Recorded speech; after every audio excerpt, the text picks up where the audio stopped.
she saw him for the man that he is, a self-made man who has donated his life at this point to philanthropy and helping other people. And I think it was the right decision. And I'm just pleased that it's all over for him now and he can move forward and with the rest of his life. A conditional discharge is deemed by U.S.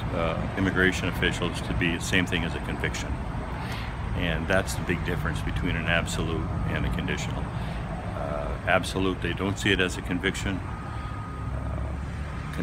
Conditional, they do see it as a conviction.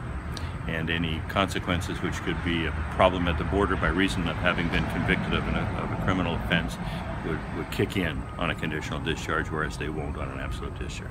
But he was found guilty of mischief. He was found guilty of mischief not exceeding $5,000. She found that it was a punching the window, and I think she was impressed by the pre-sentence report, by all the support that he's given the community and all the support they gave him back, and it's an amazing sentencing brief that was put together, and I've never seen one quite like it, quite frankly.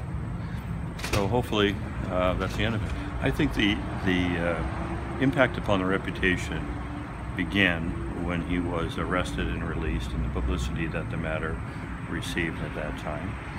The negative publicity seemed to continue during the first day or so of the trial, when the complainant's evidence-in-chief was given.